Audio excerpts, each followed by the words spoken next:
आजमगढ़ के सगड़ी विधानसभा क्षेत्र से समाजवादी पार्टी के विधायक डॉक्टर एच.एन. पटेल ने मौजूदा भाजपा सरकार पर कई गंभीर आरोप लगाए हैं। उन्होंने कहा कि वर्तमान सरकार विपक्षी गठबंधन पीडीए से घबराई हुई है और इसी वजह से तरह तरह के आरोप लगाकर गठबंधन के समर्थकों को डराने का प्रयास कर रही है। विधायक पटेल ने साफ कहा कि भाजपा शिक्षा विरोधी नीतियों पर काम कर रही है। विद्यालयों को बंद कर मर्जर की नीति अपनाई जा रही है, जिससे गरीब और वंचित वर्ग के बच्चे शिक्षा से वंचित हो रहे हैं। उन्होंने आरोप लगाया कि सरकार गरीबों को पढ़ाई से दूर रखकर उन्हें अधिकारों से वंचित करना चाहती है। डॉक्टर पटेल ने अपने क्षेत्र के विकास कार्यों पर बात करते हुए कहा कि विधायक निधि से जो भी धनराशि उन्हें मिली, उनका एक-एक पैसा जनता के हित में लगाया है। उन्होंने यह भी कहा कि मौजूदा सरकार विधायक निधि के अलावा किसी भी मांग पर ध्यान नहीं देती, लेकिन वह अपनी निधि से ही क्षेत्र की जनता की समस्याओं का समाधान लगातार कर रहे हैं। विधायक ने जोर देकर कहा कि सबरी क्षेत्र में जनता के लिए हर संभव कार्य उन्होंने कराया और आगे भी जनता के विकास के लिए संघर्ष करते रहेंगे। मीडिया से बातचीत में डॉक्टर पटेल ने कहा कि मौजूदा सरकार हिटलरशाही व्यवस्था लागू कर रही है। भाजपा के मंत्री और विधायक तक परेशान हो रहे हैं और पूरे प्रदेश में तानाशाही तरीके से शासन चलाया जा रहा है। उन्होंने स्वास्थ्य सेवाओं की बहाली पर सवाल उठाते हुए कहा कि जब स्वास्थ्य मंत्री और डिप्टी सीएम तक स्वास्थ्य संबंधी समस्याओं का समाधान नहीं कर पा रहे हैं, तो आम जनता की हालत का अंदाजा लगाया जा सकता है। डॉक्टर पटेल ने कहा कि पूरे प्रदेश में स्वास्थ्य व्यवस्था ध्वस्त हो चुकी है और आम लोग के इलाज के अभाव में परेशान है। विधायक ने कानून व्यवस्था पर भी सवाल उठाए और कहा कि प्रदेश में कानून व्यवस्था के नाम पर केवल भ्रष्टाचार किया जा रहा है। पुलिस बल का इस्तेमाल विपक्ष की आवाज दबाने और जनता को डराने में हो रहा है। उन्होंने कहा कि भाजपा सरकार लोकतांत्रिक व्यवस्था को कमजोर कर देश वोट की बेईमानी की संस्कृति थोपना चाहती है। देखिए, हम लोग विपक्ष के विधायक हैं और अमूमन मैंने जो 3.5 सालों में देखा है कि विधायक निधि के अलावा हम विपक्ष के विधायकों को कुछ नहीं मिलता। सत्ता पक्ष के विधायकों को त्वरित विकास निधि के रूप में अच्छी खासी रकम मिलती है, लेकिन हम विधायकों को नहीं मिलती वो रकम। तो ले दे करके 5 करोड़ कहने को है, 18% जीएसटी कट जाती है, यानी 90 लाख रुपया कट जाता है। 4 करोड़ 10 लाख रुपए हम लोगों को मिलते हैं। उसी में हम लोगों को काम करना पड़ता है। उसमें स्वास्थ्य है, डेवलपमेंट की कुछ जैसे सड़कें हैं, नालियां हैं, खरिंदे हैं, सीसी हैं, लाइट है, किसी की स्वास्थ्य में देना पड़ता है। तो इस तरह करके अगर हमको हमारी विधानसभा में पूछेंगे, 49 हमने सीसी बनवाई है अब तक। 12 हम लोगों ने डमरू यानी बनवाया है, डमरू वाली रोड, और 15 ट्रांसफार्मर हमारे उससे लगे हैं। और हमारी विधानसभा में अमूमन हमारी विधानसभा बाढ़ क्षेत्र में आती है, तो वहाँ लोगों को लाइट की समस्या ज़्यादा होती है। तो लाइट की मांग सबसे ज़्यादा हमारे क्षेत्र में है। तो करीब करीब 17 87 प्लस 88 मान के चलिए करीब 8 दूनी 16 पौने 200 लाइटें अभी तक लगी हैं। अभी इस समय बाढ़ का समय चल रहा है, बाढ़ पीड़ितों के लिए नहीं, बाढ़ पीड़ितों के लिए आप लोगों ने देखा होगा कि सदन में बहुत लड़ाई लड़ा और सरकार से ये मांग करी कि हमारा डूब क्षेत्र आता है और वहाँ 7 ऐसे स्पॉट हैं जहाँ पे पुलिया की सख्त आवश्यकता है। जब बाढ़ आती है तो वहाँ के लोग अपने घरों से नाव का सहारा लेकर बंधे पे आते हैं, उनके बच्चे उस समय पढ़ाई नहीं कर पाते। तो सरकार को मैं 2-2 3-3 बार दिया, सदन में भी उठाया, तो हमारे मंत्री ने कहा देखिए 7 तो नहीं, 2 हम इसमें करा देंगे, लेकिन अभी तक वो भी दोनों नहीं हुए। इस बार हमने, हालांकि मैंने कहा था कि भाई हमारी सारी विधायक निधि ले लो, सारी ले लो, लेकिन वहाँ पुलिया का निर्माण हो जाए। तो पता चला कि जो कम वो होती हैं हम लोगों की कम नहीं कार्यदायी संस्था, वो जब सर्वे करते हैं तो लोग बोलते हैं नहीं ये डूब क्षेत्र है, यहाँ पुल का निर्माण नहीं हो सकता, वो हाथ खड़े कर देते हैं। लेकिन फिर भी मैं बहुत जद्दोजहद करते हुए इस बार बेलैया का जो पुल है वहाँ पे हम लड़ झगड़ के रपटा पुल का निर्माण करवाए हैं।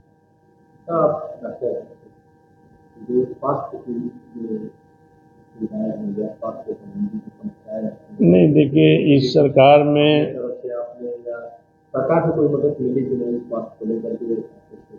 नहीं, मेन जगह तो मदद नहीं मिल रही थी। क्षेत्र की बात ही छोड़ दीजिए, लखनऊ जैसे शहर में, बनारस जैसे शहर में, बड़े बड़े शहरों में देख रहे हैं जो भी अस्पताल है इतना ओवरलोड है कि जितना मरीज अंदर नहीं है, आईसीयू में नहीं है, उससे ज़्यादा बाहर पड़ा हुआ है, स्ट्रेचर पड़ा हुआ है, ज़मीन पे लेटा हुआ है। आप चले जाइए एजेंसी देखिए, पीजीआई चले जाइए देखिए। तो स्वास्थ्य की तो बात ही नहीं करिए। पता नहीं किस हिसाब से लोग ये काम करते हैं, नहीं करते हैं, हमारे तो नहीं समझ में आता। अगर इसको डेडिकेशन के रूप में किया जाए तो स्वास्थ्य की समस्याएं बहुत सॉल्व हो सकती हैं। एक मैं छोटा सा उदाहरण दूंगा।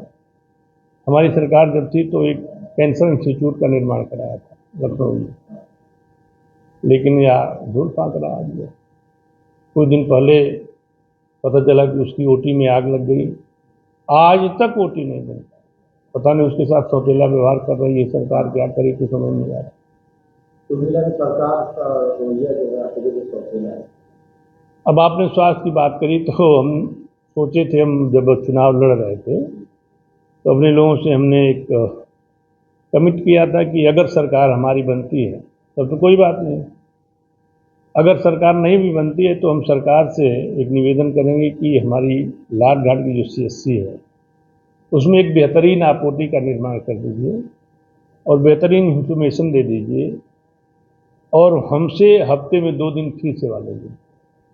ये बात जब मैंने स्वास्थ्य मंत्री से करी तो उन्होंने स्पष्ट इस पर असहमति जताई कि अगर आपके क्षेत्र में एक जगह ऐसा होता है तो सब जो लोग मांग करने शुरू कर देंगे। तो हमने कहा सर ऐसा है कि सारी विधानसभा के लोग डॉक्टर तो हैं, मैं तो अपनी सेवा देने के लिए तैयार हूँ समाज को, बशर्ते वहाँ अच्छी सुविधाएँ हो। तो खैर वो भी ठंडे बस्ते में चला गया।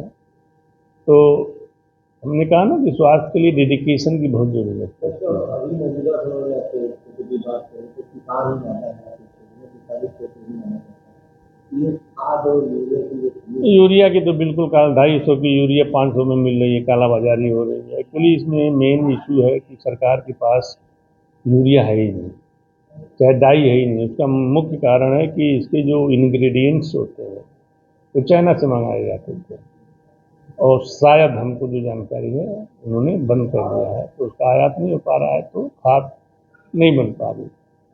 तो जो स्टॉक में खाद है उसी को लोग ये दे रहे हैं, उसमें भी कालाबाजारी इतनी है कि 500 मतलब 250 की खाद 500 में मिल रही। तो मैं तो जब से पैदा हुआ हूँ, हमारा देश कृषि प्रधान देश है, परंतु जब से मैं पैदा हुआ सबसे अगर कोई जिल्लत झेलता है, सासत झेलता है वो किसान ही है।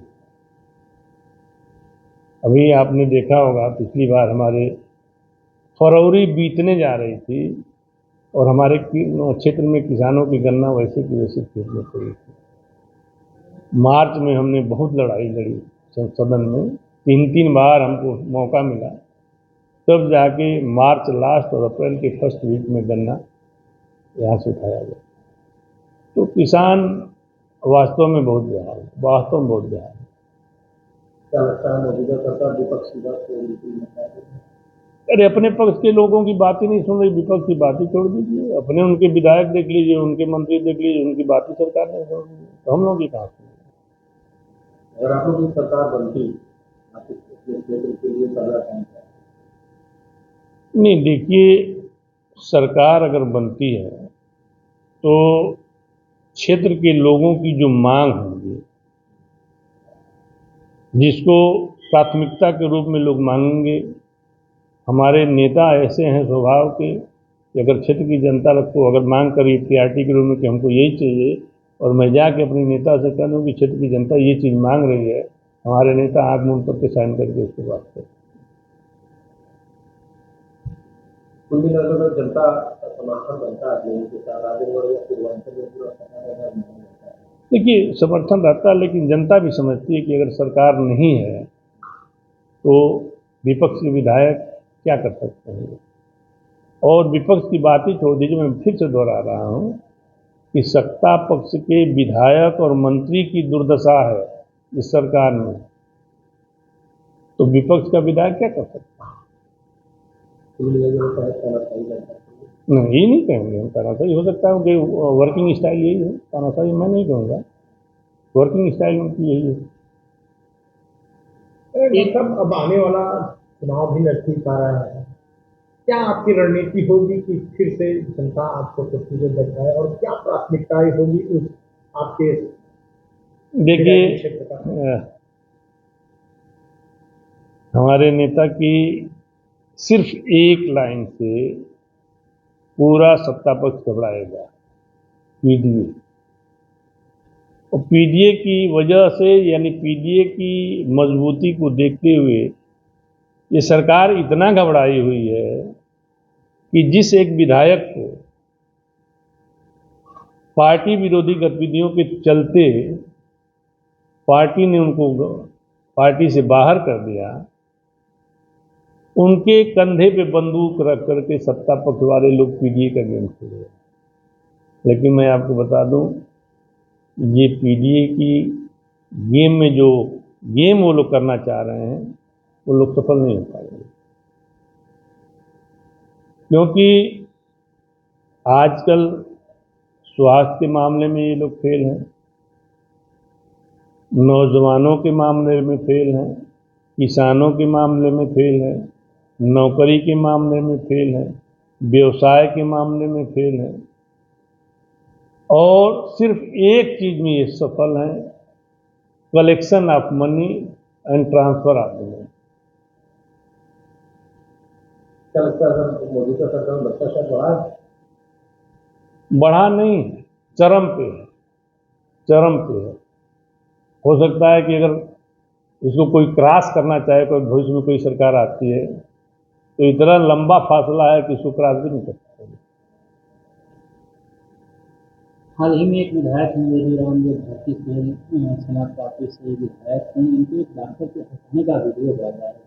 इसको लेके आप एक डॉक्टर हैं, जिस तरह से वो डॉक्टर को तो ऊपर डॉक्टर लग रहे हैं, अपने डॉक्टर अस्पताल ने के अपनी एसआईसी को सेवा से कह दिया कि हम सेवा नहीं दे पाएंगे। बोला था। देखिए, हमको जो लगता है, 15, 20, 22, 25 साल का हमारा जो कैरियर है, मैंने देखा है कि जिस निस्वार्थ भाव से डॉक्टर सेवा करता है, भाई किसी की जान की कोई कीमत नहीं हो सकती। डॉक्टर अगर किसी की जान बचाता है तो उसकी कोई भी कितना हो पैसा दे दे, उसकी जान की कीमत नहीं तोल सकता है। परंतु डॉक्टरों को हमेशा लोग क्यों हे दृष्टि से देखते हैं, हमको नहीं समझ में आता। ले दे के हमको ये समझ में आता है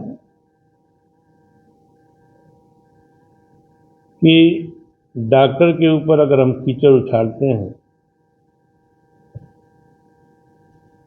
तो बिना फेमस हुए ही फेमस हो जाएंगे। और जिस पार्टी का आप नाम ले रहे हैं, उनके नेता ही जब उजूल सुजूल बयान देते हैं, तो जाहिर सी बात है कि भोजपुरी में कहावत है कि जैसन काकर वैसन बिया, जैसन माई वैसन धिया। जब उनका नेता ही इस तरह के हैं तो उनके विधायक कैसे होंगे। और डॉक्टरों को हड़काने की जो आप बात कर रहे हैं, तो दूसरे परिप्रेक्ष्य में देखना चाहता हूं कि पहले डॉक्टरी पेशे में ब्यूरोक्रेसी नहीं थी।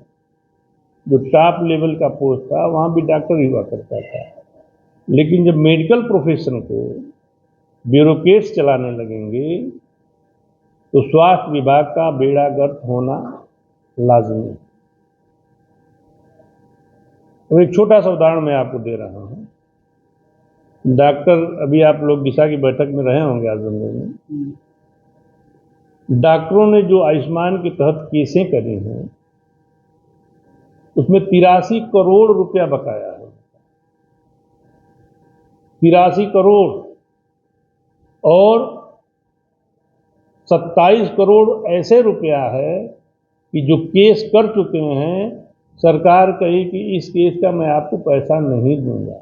आप बताओ, हमें मरीज हमने भर्ती किया, हमने ऑपरेशन किया, अपनी दवा दिया, मरीज ठीक होकर घर चला गया। और आप एक ऐसी क्वेरी पूछ रहे हो जो हमारे मेडिकल प्रोफेशन में वो कहीं है ही नहीं। एक उदाहरण के रूप में प्रोलैप्स रेक्टम एक बीमारी है। अब मैं प्रोलैप्स रेक्टम अगर किया तो वहाँ से क्वेरी आती है कि इसकी बायोप्सी लीजिए। प्रोलैप्स रेक्टम की कोई बायोप्सी नहीं होती, बाद में नहीं मिलती तो केस कैंसिल तो पैसा नहीं। तो जो वहाँ पे बैठाया गया, हमने कहा ना ब्यूरोक्रेसी अगर घुस गई, तो जो वहाँ पे क्वेरी करने वाले लोग बैठाए गए हैं वो भी डॉक्टर नहीं। वो जो आईटी सेल वाले लड़के हैं वो ढूंढते हैं कंप्यूटर से कि इसमें क्या पूछा जा सकता है, अनाप शनाप क्वेरियाँ भेजते हैं और केस कैंसिल हो जाती है। तो अनटिल अनलेस मैं सरकार से आग्रह करूंगा कि कम से कम मेडिकल जैसे प्रोफेशन को ब्यूरोक्रेट से दूर रखा जाए। मेडिकल के ही प्रोफेशन ने कोरोना काल में अपने जान की सबसे अगर कोई बाजी लगाया तो मेडिकल प्रोफेशन नहीं तो था। जहां अपने माँ बाप की लाश को लोग छूने से या अपने बच्चे की लाश को छूने से, अपने बीवी की लाश को छूने से दूर भागते थे, डॉक्टर ही अपनी उस लाश को उठा करके एम्बुलेंस में लाता था और स्मशान घाट तक ले जाता था। तो मैं तो आप लोगों के माध्यम से सरकार से आग्रह करूंगा कि कम से कम हेल्थ के मामले में, मेडिकल के मामले में, स्वास्थ्य के मामले में इस विभाग को ब्यूरोक्रेट से दूर रखा जाए।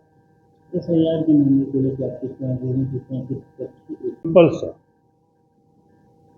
एक उदाहरण बिहार में चल रहा है SIR, और साल भर पहले चुनाव हुआ सांसदों का, उसी बैलेट पे, उसी वोटर लिस्ट से अगर वो सांसद चुन लिए गए और आज की डेट में वही वोटर फर्जी वोटर होता है, तब तो सांसदों की सदस्यता समाप्त कर देनी चाहिए। बिहार के जितने सांसद जीते हैं, अगर गलत करना होता बताइए भाई। उसी वोट से जीत के आप सांसद बन रहे हो, आज वही वोटर मतलब बोकस हो गया, खराब हो गया और उसका नाम आप काट रहे हो, तो पहले उनकी सदस्यता रद्द करो, उनके बाद नाम काटो, हमें कोई आपत्ति नहीं।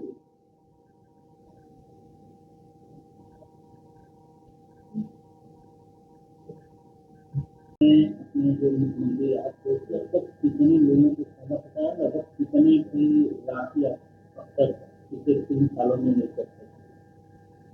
देखिए, पिछली बार जब हम लोग 2022 की चुनाव लड़ रहे थे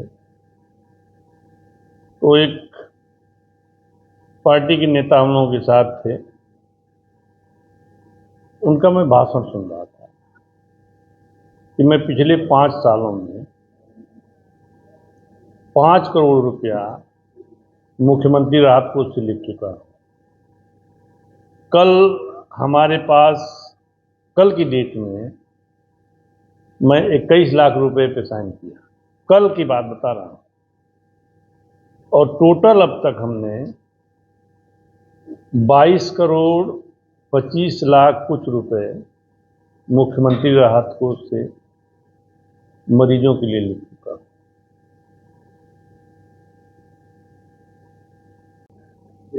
अभी उत्तर प्रदेश सरकार द्वारा एक मुआवजा योजना चलाकर स्कूलों को बदल दिया जा रहा है, इस पर क्या कहना है?